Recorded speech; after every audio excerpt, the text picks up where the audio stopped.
Olá, tudo bem? Hoje nós vamos falar sobre uma obra maravilhosa que se tornou o meu livro preferido da vida. Tem uma das histórias mais lindas que eu já li na minha vida, que é Médico de Homens e de Almas, de Taylor Caldwell. E olha só, não só é a história mais linda que eu já li na minha vida, como também essa edição aqui, né, tem uma das capas mais bonitas da minha estante realmente. E eu não sei, tem algo de grandioso, de majestoso, de luxuoso nessa capa, apesar de super simples e minimalista, né? Só tem aqui uma foto de Lucas, mas tudo isso aqui, ó, é textura, né? Textura mesmo, vocês não têm noção, é belíssimo, belíssimo. Então, e singelo. Singelo e grandioso e majestoso como é a história do livro, que conta a história de Lucas, o evangelista, né? E eu vou falar aqui brevemente quem foi Lucas, né? Que escreveu o evangelho na Bíblia. Ele era um grego, filho de pais escravos libertos, e ele estudou medicina em Alexandria, ali com os melhores, né? Alexandria era a melhor faculdade, digamos assim, da época. Então ele teve essa boa formação. E ele, diferentemente dos outros evangelistas, ele não teve contato direto com Jesus, ele não conheceu Jesus ali frente a frente, mas ele se sentou com pessoas que, de fato, conheceram Jesus, com pessoas que foram testemunhas oculares e tudo mais, e assim compilou e escreveu o seu evangelho, né? Olha que beleza. E ele tem esse olhar mais clínico, esse olhar mais técnico, diferentemente dos outros. É ele que vai dar a genealogia completa de Jesus. É ele que vai se preocupar com os detalhezinhos dos acontecimentos, né? Sobretudo dando ênfase ali aos milagres de Jesus.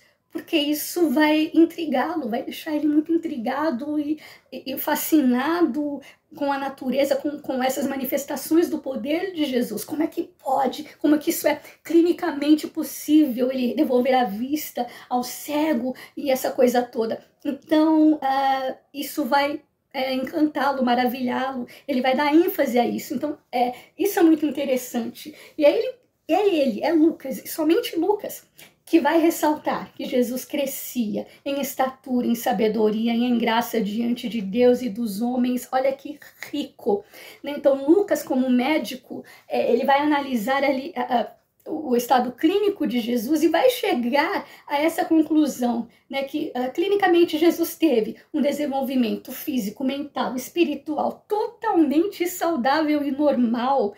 Então, veja, são detalhes ali, mas a gente percebe ali nas minúcias, né, que Lucas era esse curioso, era esse estudioso, historiador que queria o conhecimento da verdade e tudo mais. Então, vamos prestar atenção nesses detalhezinhos aí, né, que ele deixa transparecer realmente nos seus evangelhos. É só Lucas que vai, como médico, né, somente ele vai chamar a atenção para um detalhe que é uma condição rara, mas é um fenômeno raro, mas que pode acontecer, e aconteceu com Jesus, que é o fato de ele ter ali suado sangue no Getsemane. Tamanha foi a opressão, o corpo de Jesus foi levado a um estado ali tão grande de medo, de pavor e de angústia, de medo e terror e tudo mais, que ele chegou a suar sangue. E é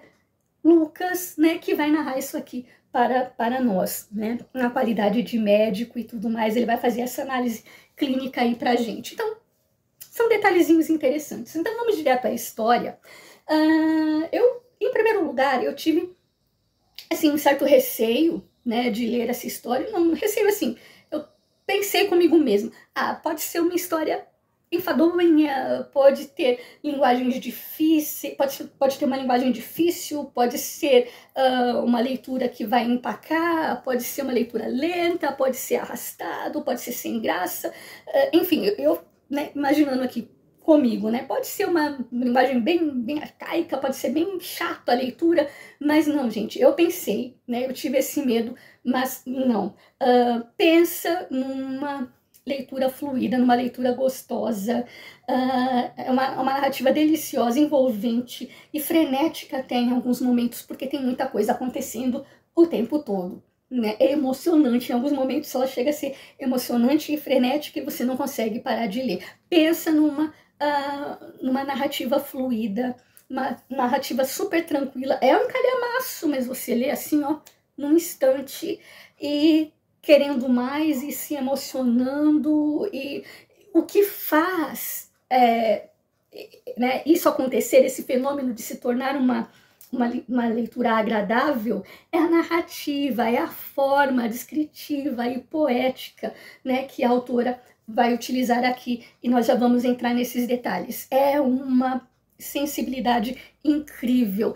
Então, é uma obra fantástica, que não tem erro, não é chato, não é enfadonho, pelo contrário, eu me encantei e vou ler várias vezes, porque é maravilhoso realmente. Então, além disso, tem essa narrativa sensível. Você percebe, assim, a beleza da estruturação das frases. Ela pensa muito bem nas palavras que ela vai usar e na forma que ela vai construindo ali as frases e tudo mais. É de uma beleza, é de uma sensibilidade, de um respeito e de um carinho. Você sente transparecer esse amor que a autora tem em contar uma história. Ela tem prazer em contar essa história, sabe? Você sente assim, ela enchendo a boca para falar dessa história e contar com amor, com paixão, com respeito. E é muito lindo. Isso transparece. E é de uma sensibilidade tamanha. Sabe quando você toma aquele cafezinho que você tá com tanta vontade de tomar café, aí você sente aquele cheiro. Sabe aquela coisa que envolve aquele cheiro maravilhoso, e aí você toma um golinho e você se delicia e você prova, né, aquele gosto e o cheiro e tudo mais. E esse livro tem assim, tem falas lindas, desde o começo, desde Lucas lá pequenininho assim, tem umas falas que, peraí, deixa eu voltar, deixa eu ler isso aqui de novo. Ai, sabe, tem aquela sensação, gente, que coisa linda, que poesia, que frase bem estruturada, que coisa linda, que coisa poética, mas que resposta maravilhosa, né, que esse garotinho deu, que fala linda, e você lê de novo aquela frase, não, deixa eu voltar. Ai, você sente, sabe, você, como respirar o aroma de um cafezinho gostoso, e enfim, você sente isso, porque é de uma delicadeza, é de uma construção sensível e poética que te encanta realmente do começo ao fim. Então, não tem por que ter medo, é uma narrativa super fluida, é nítido mesmo esse amor da autora por aquilo que ela está falando, e é maravilhoso. Então, não tenha... E outro medo que eu tive era de que fosse tipo assim, é uma viagem na maionese, né? Ela vai viajar, ela vai inventar, vai falar muita coisa, muito blá blá blá, e sei lá, vai inventar, vai colocar heresias e tudo mais. Mas não é assim, não é. É belo, é lindo, é respeitoso, é de uma sensibilidade que dá gosto, não tem distorções, é claro, é um romance, tem né, essa questão de livre, essa liberdade que ela tem de trabalhar, de romancear, de colocar, né, as palavras de uma forma bonita e tudo mais, mas assim, é bonito, é respeitoso, então, sabe, é um medo que você também não precisa ter. Então não é viagem na maionese, não é, sabe, mentirinha, não há distorções e nada. Um detalhezinho que eu vou comentar no final. Mas não tem nada demais, é lindo, é maravilhoso. Vai contar então a história de Lucas, um médico amado, né? Carinhosamente chamado por Paulo ali de médico amado. É lindo demais. Então, além disso tudo, né, além de ser bonito, também ela traz aspectos ali históricos, sem parecer History Channel. Então, esse é um dos meus medos também. Eu vou ler, vai ser uma coisa chata, arrastada, vai ser tipo como se fosse uma enciclopédia, né? Ela vai contar, simplesmente vai narrar fatos ali, vai contar uma história baseada lá nas pesquisas, fonte aqui, fonte dali, que eu pesquisei aqui e ali, e eu fiz ali tracei ali um perfil ali da vida de Lucas, e assim. Então, não é uma narrativa nesse sentido histórica, né? Não é um livro, assim, histórico, porém, ele vai te proporcionar uma viagem no tempo. Você vai ser transportado ali para os tempos de Jesus. E você vai ver, você vai sentir na pele ali as emoções sobre o pano de sim, como um pano de fundo histórico. Olha que lindo! A queda do Império Romano, né? Que lindo assim eu quero dizer, como pano de fundo, a queda do Império Romano, mas sem parecer History Channel. E isso ela faz de uma forma muito linda, como se você estivesse lá, vendo o que aconteceu, vendo as situações, vendo os costumes. Gente, isso é maravilhoso. Essa viagem no tempo aqui, os costumes, a forma como eles se tratavam, o dia a dia, tudo isso aqui é lindo, né? Você fazer essa viagem no tempo. Então, além de uma bela história, você tem essa viagem no tempo, você tem essa contextualização histórica e você aprende um pouco da cultura e costumes e tudo mais. É muito gostoso, gente. E é muito orgânico, é muito lindo. Sem parecer History Channel ou qualquer coisa parecida, como se nós realmente estivéssemos lá. É muito bonito, é muito fluido. E também, gente, não é um livro religioso. Tipo assim, não é um livro que queira pregar alguma coisa, ou ser religioso, ou, né, enfim.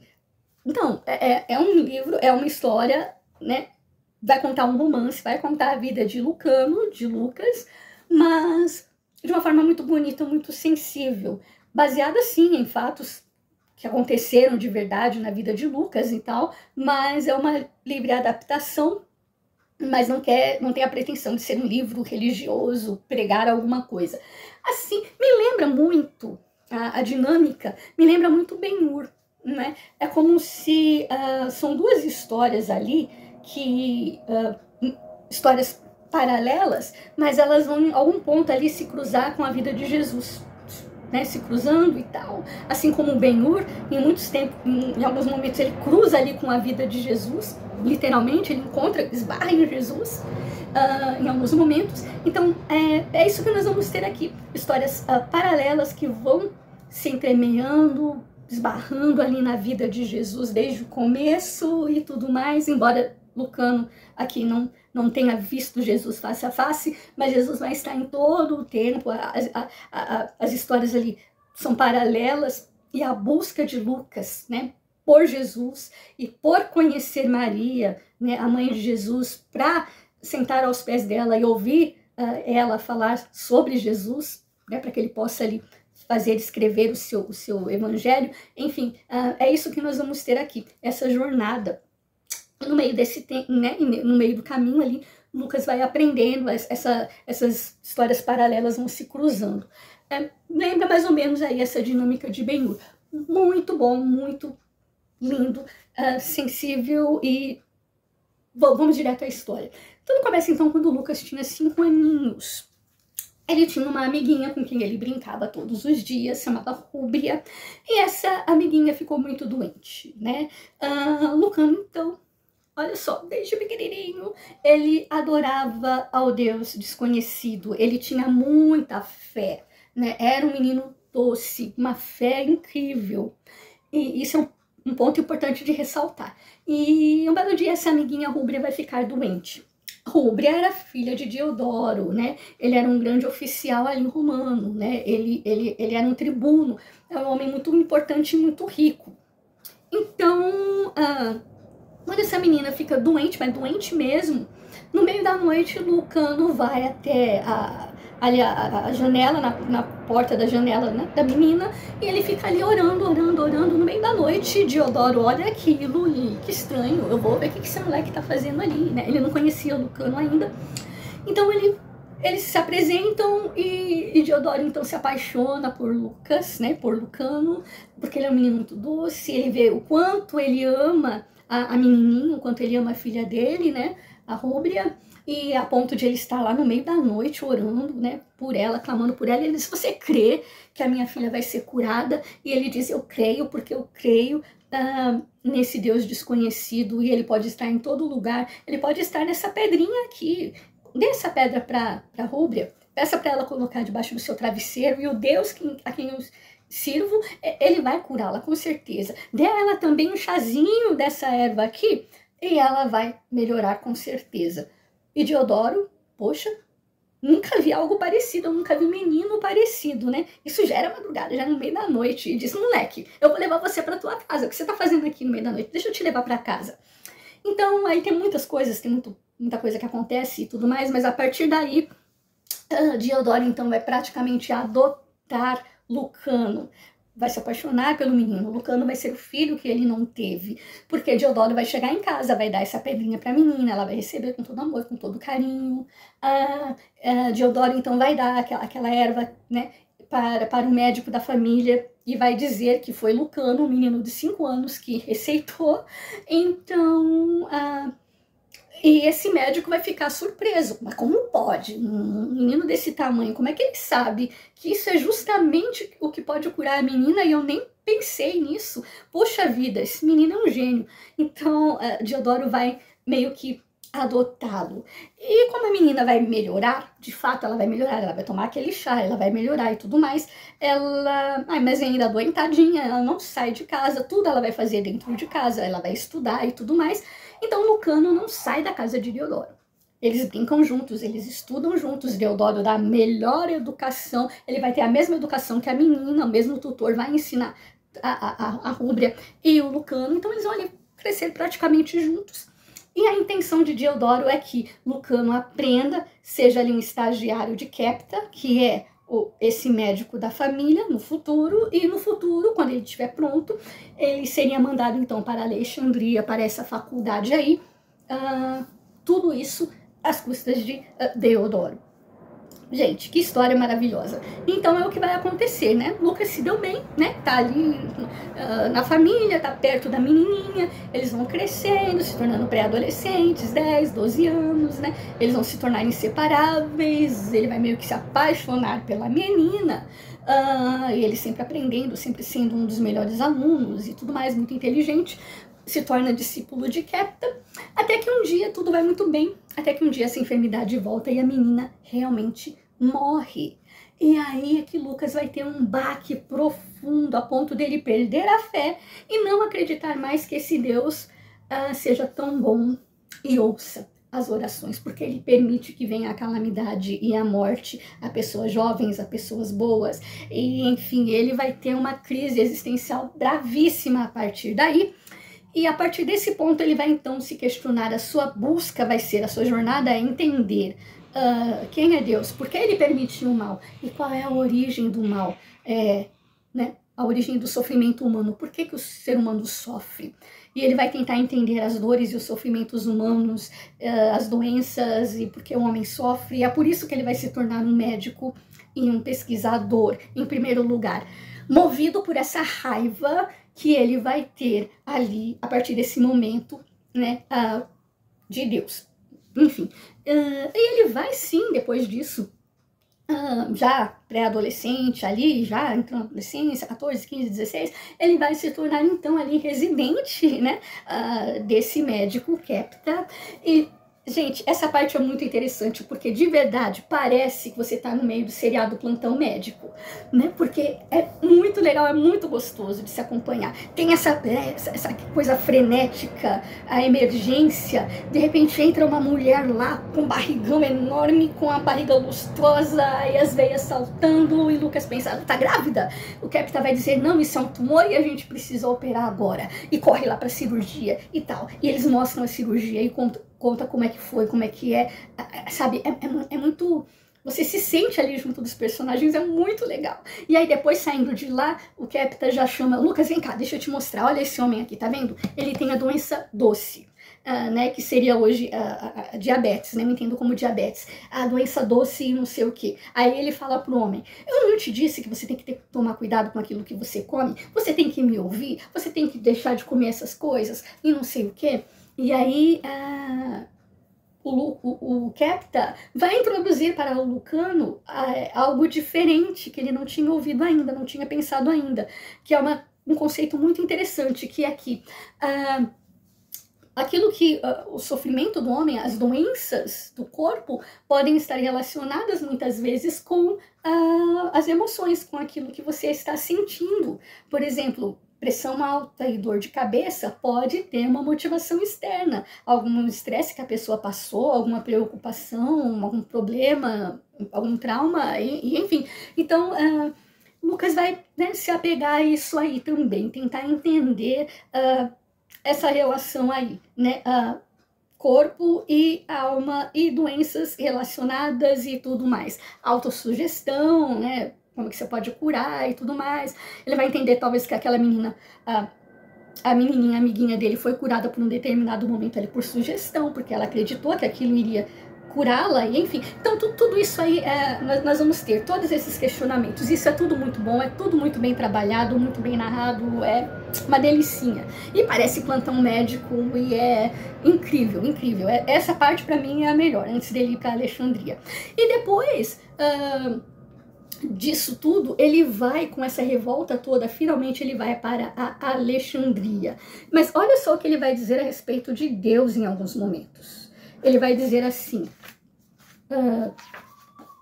quem é Deus, né? Para que nasce um homem? Nasce só para torcer-se em tormento e depois morrer, tão ignominiosamente como viveu, e da mesma maneira sombria. Grita para Deus, mas não recebe resposta. Chama por Deus, chama por um carrasco. Seus dias são curtos e nunca livres de transtornos e de dores. Sua boca se extingue no pó e ele desce a seu túmulo e o horrível enigma permanece. Quem voltou do túmulo como uma mensagem de conforto, né? Então, olha só, nós vamos ter aqui uma outra resposta de Lucas, né? Ele diz, não estou dedicado a Deus algum. Não acreditas nos deuses? Perguntou Tibério. Aí ele responde, acredita em Deus. Ele é nosso inimigo. Aflige-nos sem razão. Mesmo um carrasco lê para sua vítima a relação dos crimes de que ela é acusada e diz-lhe por que deve morrer. Ele não nos disse por que devemos sofrer, condena-nos à morte por sermos o que somos. Ele que nos fez o que somos, não é? E aí ele diz que a partir daí ele iria devotar a sua vida a libertar as pessoas do mal, né? Que o próprio Deus, né, colocava, trazia sobre as pessoas. Gente, olha o nível de mágoa, né, do coração, da angústia do coração ali de Lucas. E a jornada que ele vai ter, né? E como seu coração vai ser transformado, curado, né? A sua alma vai ser transformada, curada e tudo mais. E no meio disso tudo, de toda essa jornada, ele vai ser tão usado, mesmo odiando a Deus, ele vai ser tão usado sem nem saber o quanto Deus o está usando justamente para curar, que ele é uma bênção, ele é um canal de Deus para curar, abençoar as pessoas. E ele não se dá conta disso, de que ele é esse instrumento. Então, um dia, olha só que legal, ele vai estar passando ali na rua e vai ver um casal, uma sombra, um vulto passando por ele e uma mulher, e passando por ele, trombando e se escondem ali, tipo, num beco. E logo em seguida ele vê soldados, policiais, estavam atrás, né, desse vulto aí que passou por ele. E param Lucano, né, e param Lucano e dizem, Senhor, nós estamos procurando um rapaz que ele está muito doente, na verdade ele tem lepra, e ele deveria agora mesmo, ele foi expulso, ele deveria estar agora mesmo saindo da cidade, mas ele foi visto andando por aí, e você sabe que a punição é grave, não podemos ter leproso andando por aí. Você viu esse homem? Lucano disse, não, mas olha, deve ter ido por ali, ó. Então ele despista os policiais, né, eles vão embora, e Lucano então sai para conversar com o casal, né, uma mulher e esse homem aí leproso. E diz, não, podem conversar aí à vontade, eu vou ficar aqui, se despeçam, eu vou ficar aqui olhando para ver, vigiando, se vier alguém eu aviso, e depois vocês vão embora.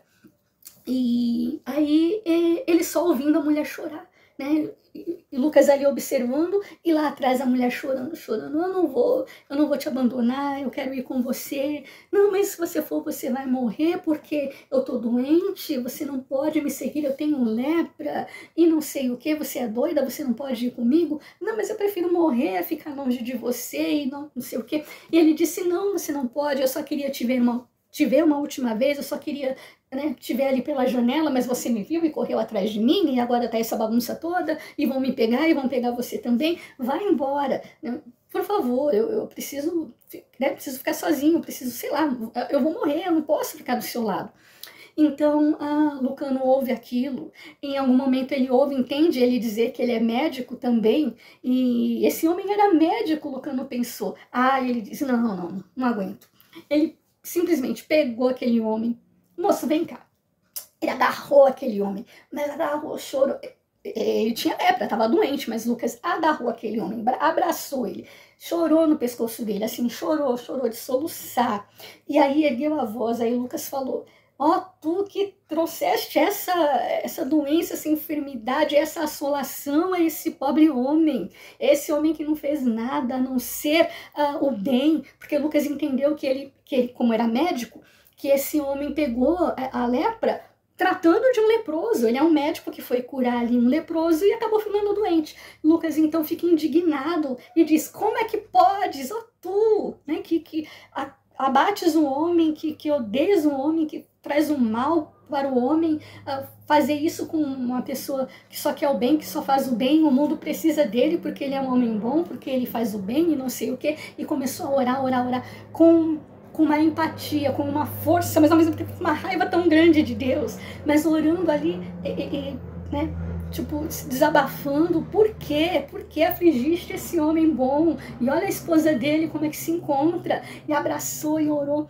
E tudo bem, depois disso eles se despedem, o homem agradece e tudo mais, ele vai embora, depois a mulher dá mais um tempinho e vai embora também, e tudo mais. Quando esse homem chega em casa, ele descobre que ele está completamente limpo e curado, né? Ou seja, né, foi algo ali naquela oração de Lucas, ou, né, aquela força, aquela empatia, né, que Lucas sentiu, e né, Deus realmente ouviu aquela oração e agraciou aquele homem e ele foi totalmente curado. Então, olha só, Deus ouviu a oração de Lucas e ele nem soube disso, né, nesse primeiro momento. Olha que interessante.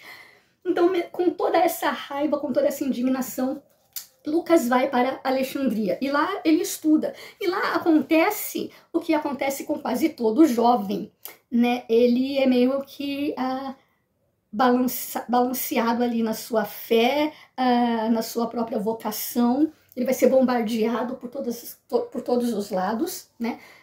Muita gente blá blá blá na cabecinha dele.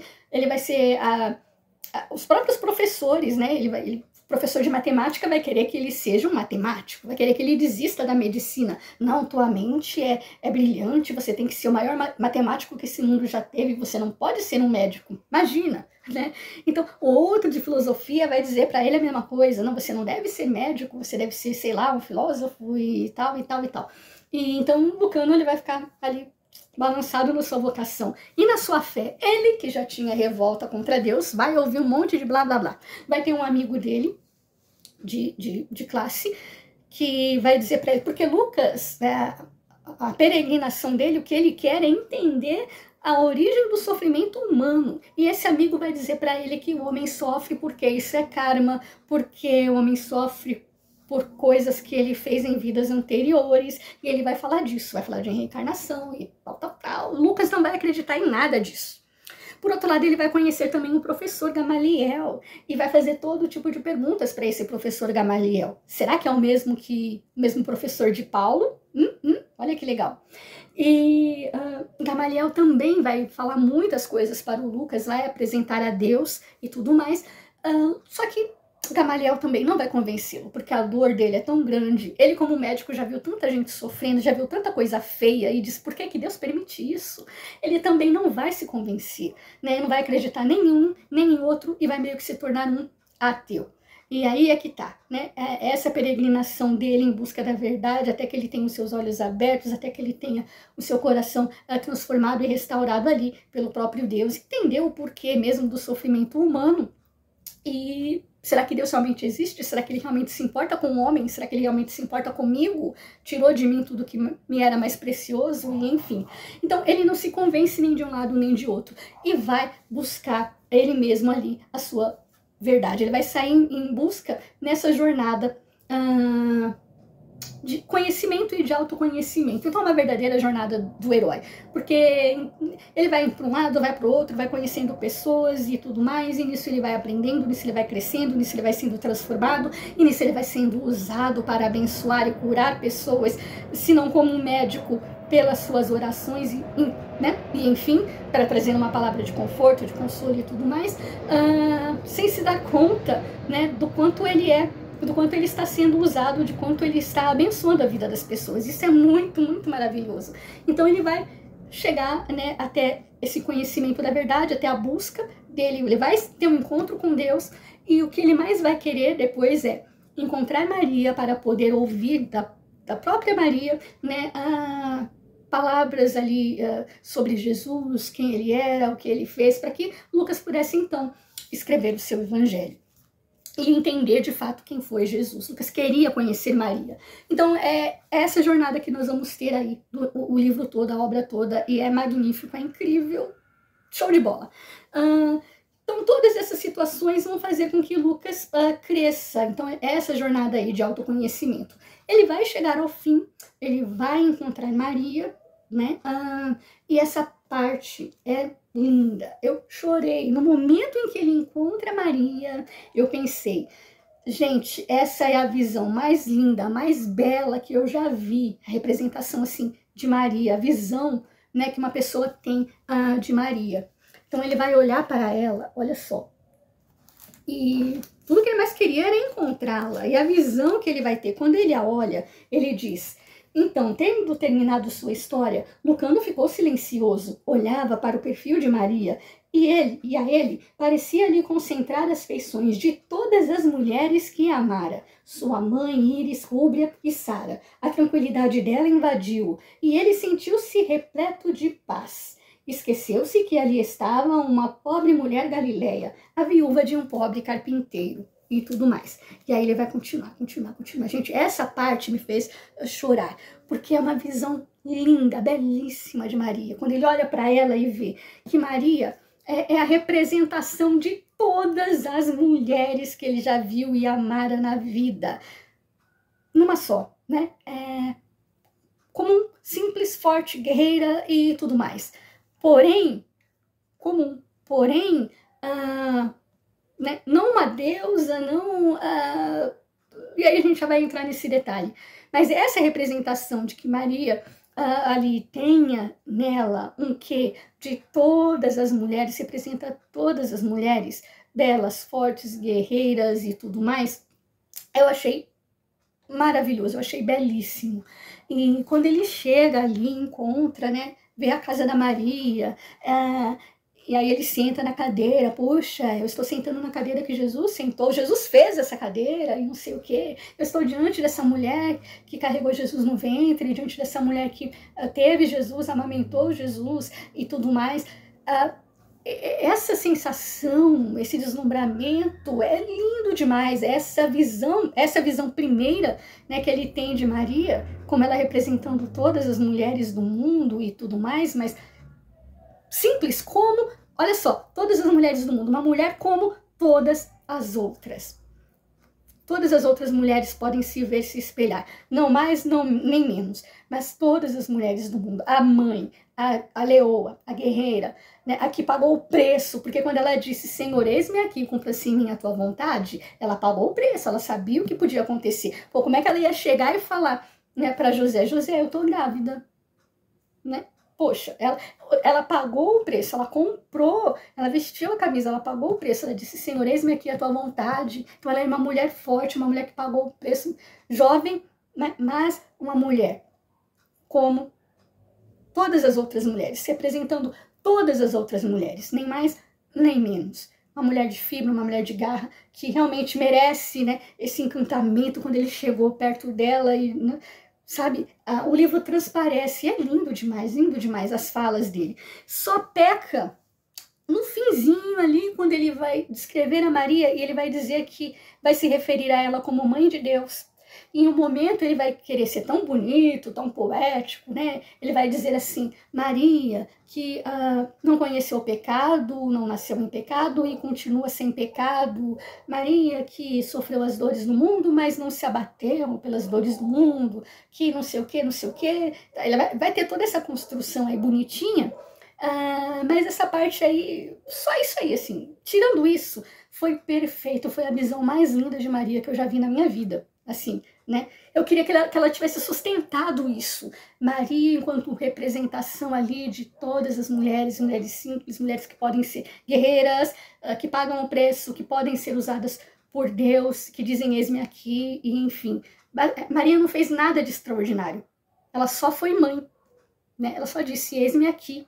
Então, é isso, né? É essa visão maravilhosa que eu tava lindo demais. Até ele dizer isso aí, né? Que Maria não teve pecado e continuou sem pecado e tudo mais. Mas tirando isso, o final é lindo, o final é maravilhoso, né? A Maria dando tchauzinho para ele ali, né? Ele se distanciando, a vendo pela última vez, aquela luz brilhando, né? O céu, a descrição, gente, é belíssima. Esse livro é lindo. Tem uma narrativa realmente super envolvente, super sensível, que não tem como você realmente não se emocionar. E Lucas tem, então, esse encontro verdadeiro com Jesus, mesmo sem tê-lo visto pessoalmente, ele se deixa, então, ali ter seu coração transformado, sarado, pelo verdadeiro médico de homens e de almas, que é o Senhor Jesus, e a partir daí ele devota a sua vida, sim, a abençoar, mas não com revolta, mas sim como um canal de bênçãos, como instrumento de Deus para abençoar as pessoas, não só curando, mas também falando do amor de Deus e do Evangelho. Ele faz ali o seu Evangelho, ele vai acompanhar Paulo nas suas viagens missionárias, ele escreveu também o livro de Atos. Então, veja bem, Lucas verdadeiramente devotou a sua vida, de fato, a serviço do Senhor Jesus. História linda, tocante, vale a pena você ler. Aliás, você tem que ler e você vai se emocionar com certeza. Médico de Homens e de Almas, de Taylor Caldwell, e até a próxima.